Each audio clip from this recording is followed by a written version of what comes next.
Yeah. This is Geek Therapy Radio. What are we waiting for? And now your mental curator, Johnny Hamburger. Welcome in to Geek Therapy Radio. I am, of course, your mental curator, Johnny Hamburger, as you just heard, and this is actually the second time around recording this show. I had an entire show recorded, ready to go. Actually, I just had to edit down the last segment because it was 2 minutes too long, so I had to pick and choose 2 minutes where I needed to edit.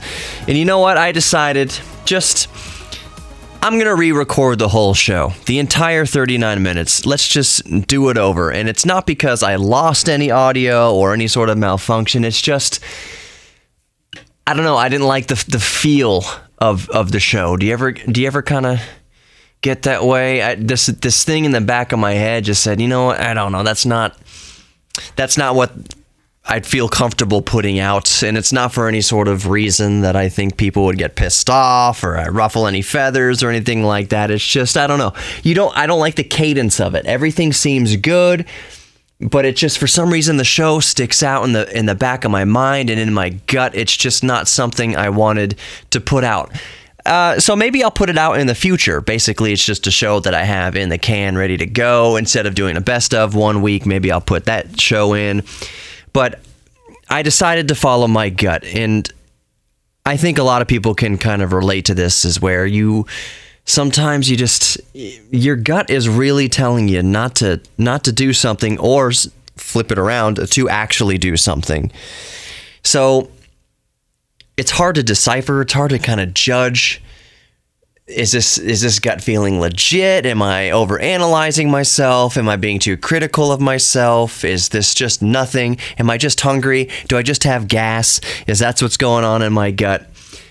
But my judgment usually was, the way I kind of determined whether I go by my gut feeling or not is usually that the gut feeling doesn't go away.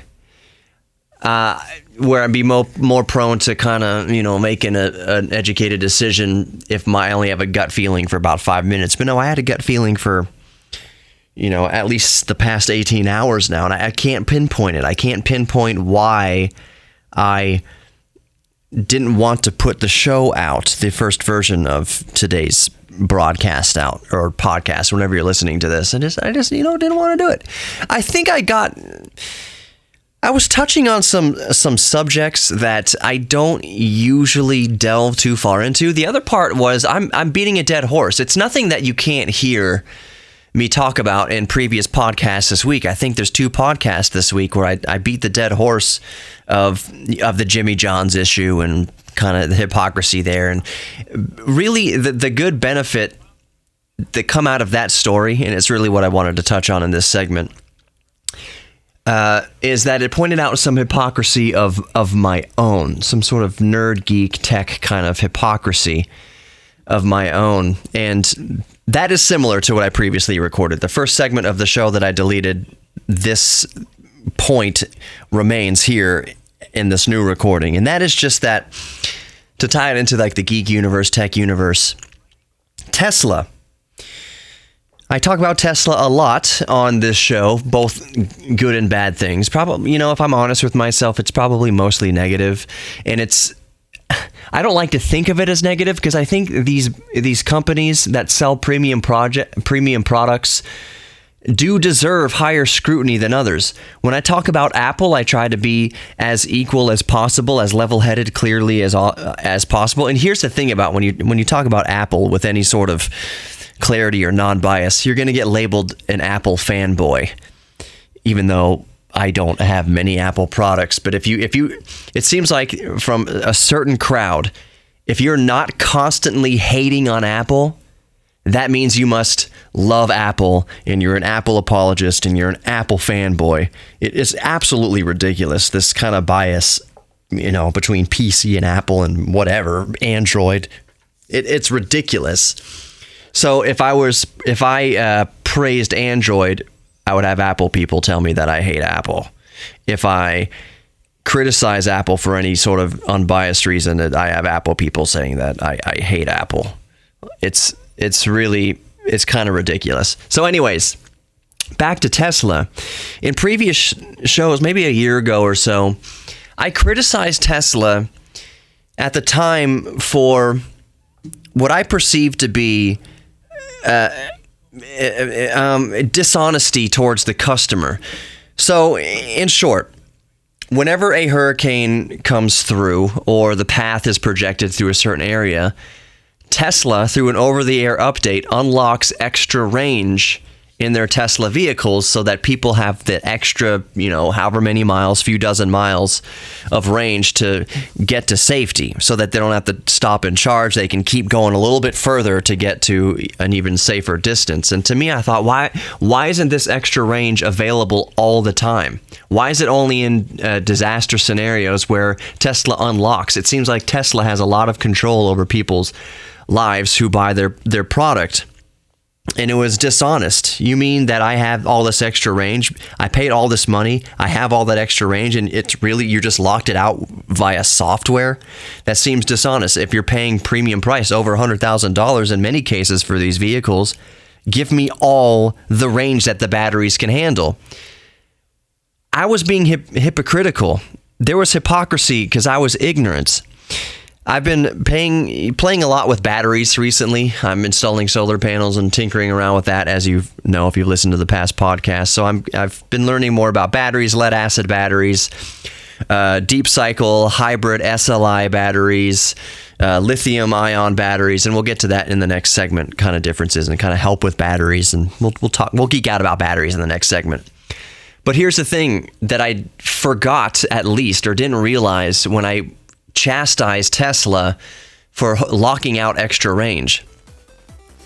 You do not want to deplete batteries, especially lithium-ion batteries, which lithium-ion batteries, for the most part, can be considered deep cycle batteries, but you still don't want to run a lithium-ion battery down to its absolute minimum all the time. That's why when Teslas say there's 0 miles left, yes, there's technically maybe 20% more battery capacity left. It's because lithium-ion batteries, if you run it down past that 20% capacity all the time, it damages the batteries. It is bad for the batteries. So that's why Tesla locks it out, unless in an extreme emergency situation it says, okay, we can dip down a little bit more, but not all the time. It's to protect the product. It's so that you don't have to keep spending more money replacing the very expensive batteries in your electric car. So I got egg on my face for being ignorant about battery technology and chastising Tesla for it. So I just have to confess that. More Geek Therapy Radio coming up. Let's talk about batteries in the next segment. Welcome back to Geek Therapy Radio. If you're just joining us here on the radio broadcast, I'm your mental curator, Johnny Hemberger.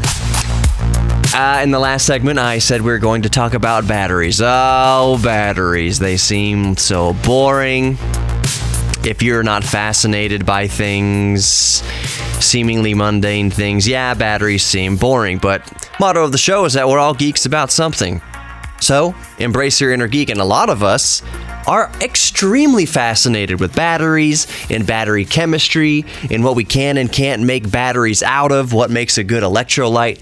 You know, we've all done the experiment in grade school making a battery out of a lemon. That got me thinking, how many lemons would it take and wire in series so I could get 12 volts and then attach a car cigarette lighter adapter to that and plug in an inverter? And how many lemons would it take to power an air conditioner off of a 1,000-watt inverter? So just going down the rabbit trail of my brain here, you can buy a window air conditioning unit for that draws about 500 watts, or about half of a microwave or what have you. So 500 watts. Do some math, and I'm not going to do the math here, but it is possible. It is theoretically possible to run a window air conditioning unit off of lemons. When you wire batteries in series, you increase the voltage. So the average lemon, if you only put 2 posts in it, puts off about 1 volt. It's like 0.9 volts or something like that. So that's 1 lemon. So my math scratch off the top of my head is going to say at least 13 to 14 lemons will get you that 12 volts. 12 volts. I'm thinking possibly 15 to 20 is a little bit better, because for a 12 volt system, really you're trying to actually push out about maybe 14 or 15 volts tops or something like that, because once you put a load on it, it'll drop down to the around 12 volts that you need.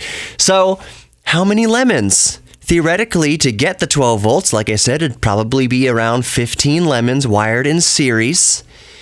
Like I said, wiring batteries in series gives you increased voltage. Wiring batteries in parallel, that is going from negative to negative to negative to negative, positive to positive, positive to positive, that gives you the same voltage, but increased amperage. But that's not what we're talking about.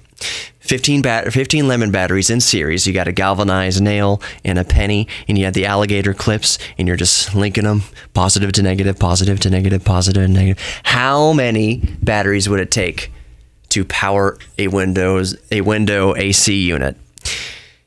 It's going to be a lot. I mean, my ballpark estimate is going to be somewhere in the range of hundreds, if not a few thousand lemons to run a Windows unit.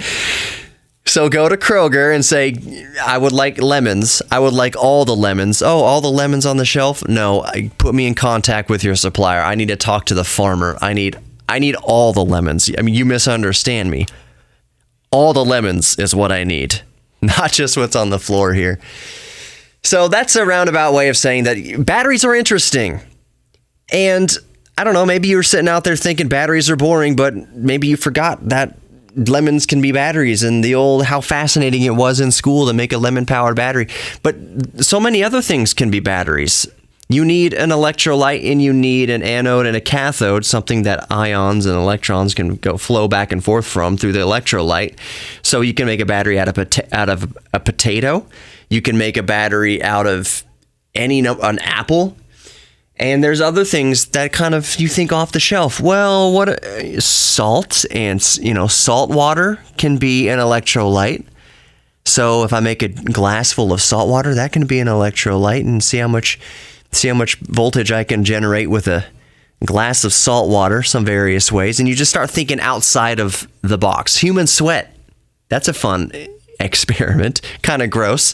See if you can collect enough human sweat to put an anode and a cathode to, and then put it on the voltmeter and see how much voltage in current you can generate with human sweat and a couple of other things. So let's bring it back down to something more basic just for a moment. Batteries and different battery types, because the point of this, even if it sounds boring initially, is just some basic, very basic knowledge that can actually save you hundreds, if not thousands of dollars over the course of a few years. And I'll start with car batteries. Car batteries are lead acid batteries. They are technically called SLI batteries. I think that stands for starting, lighting, and ignition. They are only meant to be depleted about a few percent of their capacity, so about 20% of their capacity thereabouts. They can safely be discharged without damaging the battery itself. They are different from deep cycle marine batteries, which can be discharged down to 50% or more. True deep cycle batteries can be discharged about 80% safely and in many cycles. But car batteries, I'm using the example of car batteries because that's what most people will replace every couple years. And with a little bit of basic knowledge, you can get maximum life out of your car battery, potentially saving you, $120 every couple years, or how many cars you have. But this can kind of apply to different batteries, lead acid batteries as well. So your car battery isn't cranking anymore. It seems dead. You put it under a load test at AutoZone and it doesn't pass a load test. You put your high beams on and the voltage dips way down too low, too fast. The battery is not broken. It just needs to be reconditioned, and you can recondition these batteries, your car batteries, your lead acid car batteries, with just a few dollars in some grocery store ingredients. You might already have the ingredients in your pantry. So, to recondition a car battery, this is not a step-by-step guide. This is just kind of a synopsis. First of all, you're going to want to protect your eyeballs and your hands and clothes or skin, because battery acid is not good. By default, in most batteries, it's sulfuric acid, and it can burn your skin, it can eat through clothes. You don't want to get it into your eyes. So wear goggles and gloves. That is my recommendation, of course. But the first thing you do to recondition a car battery is you need to dispose of the sulfuric acid inside of it. Get baking soda, not baking powder, baking soda. Pour some baking soda down into the cells of the battery, or better yet, pour the battery acid into a plastic container first, being as safe as possible, and then pour baking soda inside of that plastic container containing the sulfuric acid. That neutralizes the battery acid. Once the battery acid is neutralized, you can just run the water in your faucet, in your sink, and pour the neutralized battery acid down the drain. Research this. Go on the internet and Google the percentages, but basically use more baking soda than you think you need, and you should be okay. But once the battery acid is neutralized, because baking soda is a base, sulfuric acid is an acid, and you neutralize it, you get the pH down to normalized in the middle there. You can, don't drink it, but it's safe to handle. Okay, so once you get the battery acid out, you neutralize the battery acid, and you dispose of the battery acid down the drain when it's safe and neutral to do so, and it won't eat through your pipes. You've got an empty lead acid battery. On a typical battery, you'll have 6 cells. Each cell produces about 2 volts, and now they're empty. You don't want to keep them empty for too long. You make a mixture that you just need an electrolyte, and you don't need to use sulfuric acid as an electrolyte. You can use other things, such as Epsom salt. Go to the grocery store and get some Epsom salt. Epsom salt, not the scented bath salt type of stuff. That is Epsom salt, but it has all sorts of oils and different things in there. You want just clean, pure Epsom salt. It's very cheap. You make a mixture with distilled water. A gallon of distilled water is less than $1, or around $1. Do about a 50-50 mix. You boil the water first, the distilled water. You bring it to a light boil and add the Epsom salt in there so it dilutes properly in there. You make your little batch of new quote-unquote battery acid, even though it's not really... Technically, it's not sulfuric acid anymore. You probably still don't want to get it in contact with it. And you fill each cell. And then you put it on the charger for a day or so. Research the specifics about what I just told you. The point of what I just told you is that you can recondition your battery for just a couple of dollars, and it will last you a lot longer. You don't have to keep spending $100 or more on new car batteries until you absolutely need to. This will extend the battery of your life considerably. More Geek Therapy Radio coming up. Welcome back to Geek Therapy Radio. I'm your mental curator, Johnny Hemberger. I can't stress enough, if you listen to the last segment about how to recondition a car battery to save you hundreds of dollars over the course of a decade, easily save you hundreds of dollars.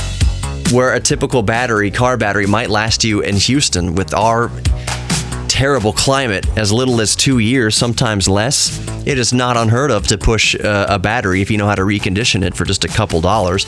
Push it 4, 5, 6, 7 years, maybe even close to 10 years if you're really, really good about it.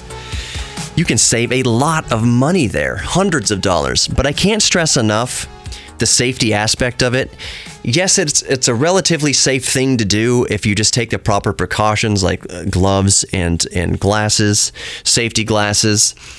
When you're making that distilled water and Epsom salt mixture, the actual ratio varies, depending on who you talk to. But the general rule of thumb that you'll see when you research on your own, the mixture is about 1-to-1, or 50% distilled water, 50% Epsom salt. Basically, you just want the Epsom salt to saturate. Some people say, bring the distilled water to a boil and pour in as much Epsom salt that the water will saturate with.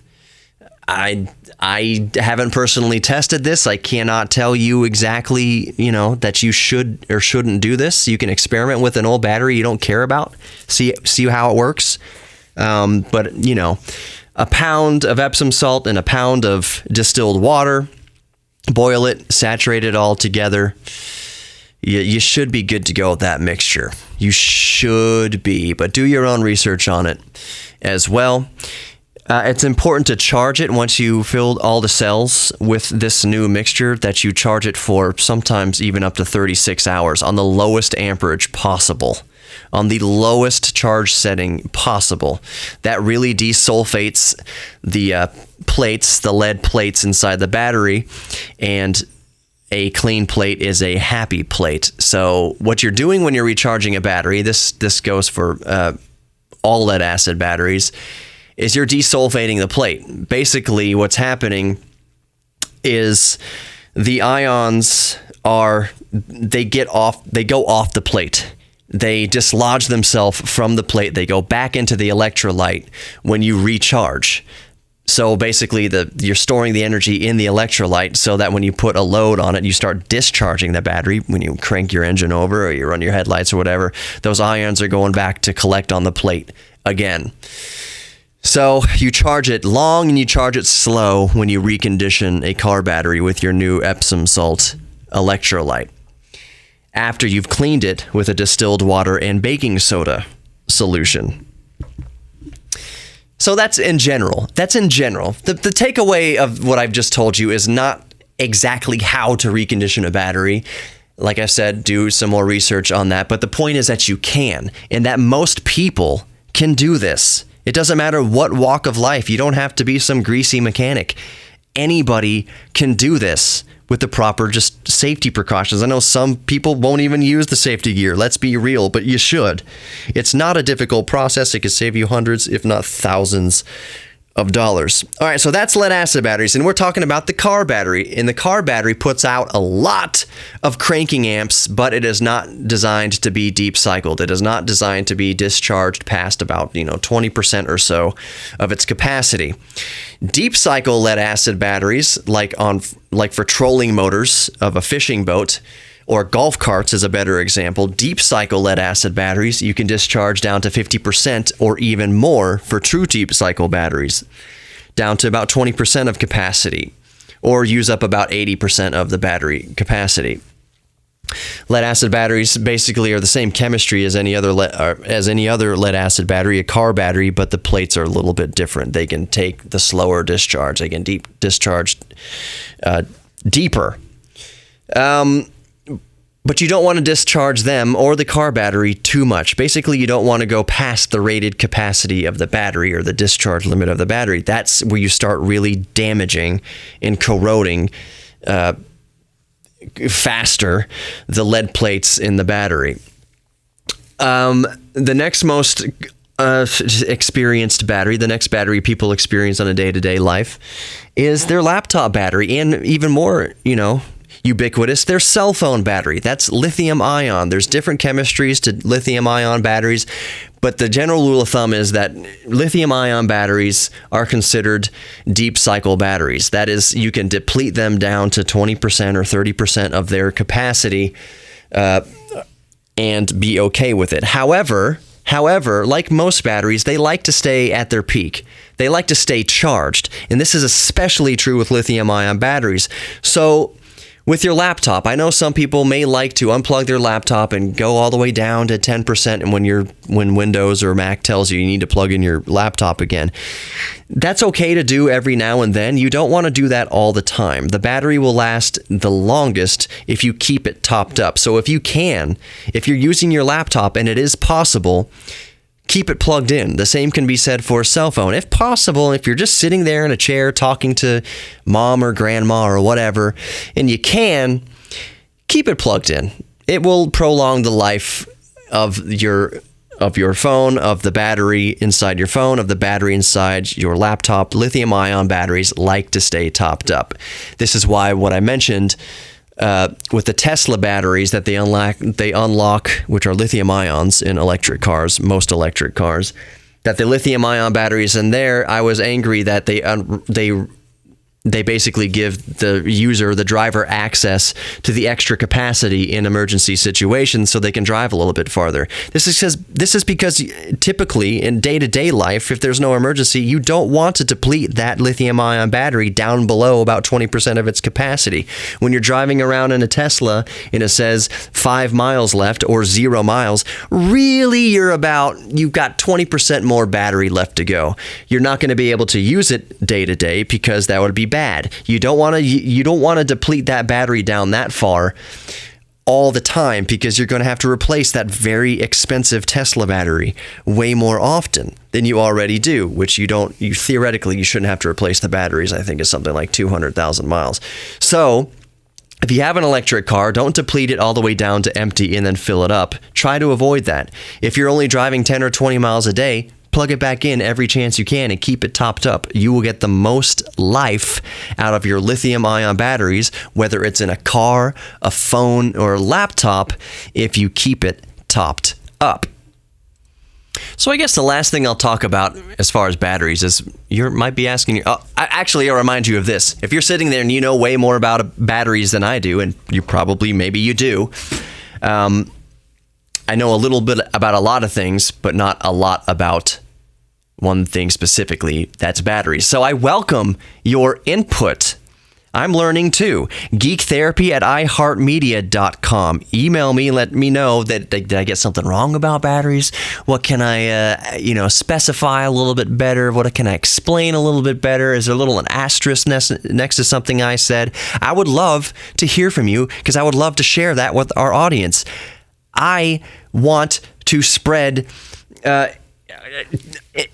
information. I don't want people to go around ignorant, even if I'm at fault for being ignorant myself. So please email me, geektherapy@iheartmedia.com, and let me know about your battery knowledge and what, any sort of advice you have, especially for reconditioning batteries. I think that's the big takeaway from all of this, is reconditioning lead acid batteries in our cars or any other application that people really need to know, because it can save them a lot of money, and it's just fun to fix things and it's fun to experiment with things. Let me know how better people can recondition their batteries if I did not give a good explanation myself. I did say go check out Google or YouTube on the subject. You'll see that it's fairly easy, straightforward stuff to do. But everyone has their own input. Everyone has their own anecdotal evidence. Everyone has their own opinion on it and wisdom with it. Let us know what works best for you. Is there something other than Epsom salt that you can use to recondition a battery so you don't have to use sulfuric acid? By the way, you can get sulfuric acid at most auto parts stores. It's not some terrible thing that you have to order off the black market. It's readily available stuff if you do want to use sulfuric acid in distilled water mix when you recondition your lead acid batteries. But email me with your experience. GeekTherapy@iheartmedia.com. Email me anyways about anything you're a geek about. So the last thing I wanted to say about batteries on the battery subject, the reason I'm geeking out about batteries most recently is that my wife and I just bought a house and I'm tinkering with my solar panels. I'm getting my solar panels set back up, and eventually I would like to have a completely solar-powered, off-grid shed to serve as both a man cave and a shelter in an emergency when the electricity goes out, like after a hurricane or something. Have a fold-out couch in there, mini fridge, window AC unit, but have it run completely off of solar power. That has me thinking about batteries. You need to store the energy to last you through until it's not cloudy anymore, even though solar panels still work in the clouds, just less so. So I've been looking at batteries, and an interesting thing is that lithium-ion batteries and 12-volt deep cycle applications like off-grid solar setups, they work beautifully and they are cost-effective over time, but right off the bat, initial cost of entry is extremely expensive, but it winds up being cheaper in the long run. So that's all stuff that I'm thinking about right now. More Geek Therapy Radio coming up. Don't go anywhere. Welcome back to Geek Therapy Radio. If you're just tuning in. I am Johnny Hemberger, your mental curator, and I just wanted to take this segment. I do want to talk about Tesla and Porsche's new electric vehicle that goes right up against Tesla's Model S, the Porsche Taycan. Right? Is that how you pronounce it? Taycan, Taycan Turbo S. Even though Porsche, there is no turbo in an electric car. Turbo requires exhaust fumes to spool up a turbo. There is no exhaust in an electric car. Stop. We'll give you this one, okay? We'll give you this one freebie, this one mulligan. The next electric car you come out with better not have the word turbo anywhere on it, because there is no turbo anywhere in it. It's an electric car. So that's first things first. But we'll get to the Porsche Taycan and the Model S and Elon Musk and barbs being thrown and at each other. It's kind of funny. But anyways, I just wanted to take a time out here and thank you for staying with me on Geek Therapy Radio, for allowing me the opportunity and the privilege to basically to vent sometimes. What it amounts to is that I started this show because I am very passionately geeky about a lot of things. Maybe in the past or maybe in the present, depending on what you want to call it. Doctors might call it ADD. I got tested for ADD and ADHD, even though I wasn't hyperactive. ADD when I was a kid, and basically the tests were always inconclusive. But I didn't feel like I had attention deficit. What I felt like is just that a lot of things fascinated me, and I am off in my own little world in my brain a lot.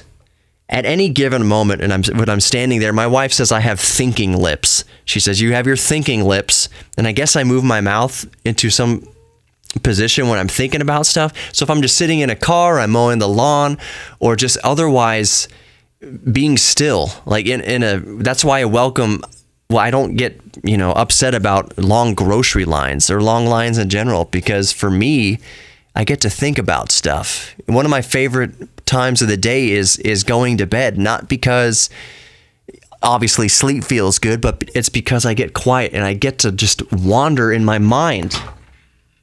It's like I have free roaming just to think about whatever I want to think about. And I have all these good ideas and these little ideas for things I want to experiment on. And sometimes, the next day, and sometimes these experiments pan out. They're favorable. Most of the time they don't. It's not something that pans out, but that's the whole point of experimenting and geeking out about things and trying to figure things out, is that you'll get answers either way. Failure doesn't necessarily mean a failure in the popular way that we think about it. If you conduct an experiment and it fails, there's valuable information there that you can learn from. And that's the same thing for any endeavor in life. If you're doing something and it didn't work, there's a lot of information to take away from there that will help you in your next endeavor. Either if you're trying to do the same endeavor, not the insanity way of doing the same thing each time the same way, that's insanity. But trying something again a different way, learning what you've learned from the previous failure, that's okay. So anyways, my mind wanders and I ponder and I think about all sorts of things, and I got off on the battery subject because I was trying to repair a 12 volt, 12 amp hour deep cycle AGM battery in my lawnmower, my electric lawnmower, and that got me on this battery kick. And yes, I'm using solar panels and getting that all set up, so the batteries are on top of my mind. And I just thank you, every single one of you, for listening, and every single one of you for emailing. I get emails from all over the world, and that makes me feel really good, because here's the thing. When you first start out something like this, like doing a radio show or a podcast or a YouTube channel or anything creative like that, it's daunting. It's daunting, and it's almost heartbreaking. You have to really pace yourself and manage expectations. The first episodes that I uploaded of Geek Therapy Radio, single-digit listens, if that, throughout the week, because the fact is nobody knows that you exist. So don't be too disheartened about that. Put every amount of effort into your first endeavors, your first shows, if you want to do a podcast or something like that, put the same amount of effort into it, because people will eventually be listening to it. It's not the instant payoff. It's not instant gratification. So I thank you from the bottom of my heart, you the listener, or you the viewer on YouTube. If you watch on YouTube, this isn't being uploaded to YouTube, but Geek Therapy Radio on YouTube, for just letting me talk, just letting me geek out. And I hope that, my goal through all of this is that on any various subject that my wandering brain gets to and I find fascinating for that segment or for that day or for that week, whatever it is, that it inspires you to maybe think about something a different way, maybe inspires you to get into a hobby that you never would have thought about previously, or rekindle an old hobby. That's my only goal with these geeky ramblings, is maybe someone will pick up on it, Maybe you listening to this whole diatribe for the past 30 minutes or so about batteries, you could care less about batteries, but maybe there was some little tidbit of information in there that was fascinating to you. Like I said, maybe you don't care about batteries at all. Chemistry, batteries doesn't float your boat regardless, but you still have a car, you still have a phone, you still have a laptop, things that rely on batteries. So maybe you can glean some information of what I told you that will actually help you. You can still think batteries are boring. That's fine. You don't have to be fascinated by them like I am. You can think they're boring, but I just want to impart some information that'll be helpful, maybe save you some money or whatever. And that's the same with anything. Just thank you for letting me talk about geeky stuff every week for the broadcast, and then 5 days a week for the podcast. There's so much out there in this world to be fascinated by.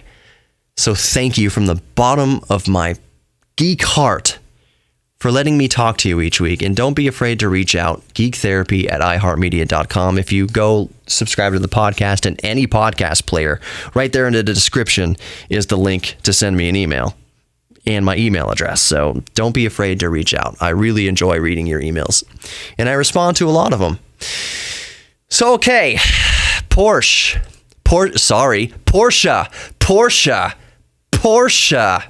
I got grilled for saying Legos. I like to play with Legos. There's no S, it's Lego. You do not get grilled in the automotive world like you do if you say the word Porsche. It's Porsche. Actually, it's Porsche. Okay. Porsche versus Tesla.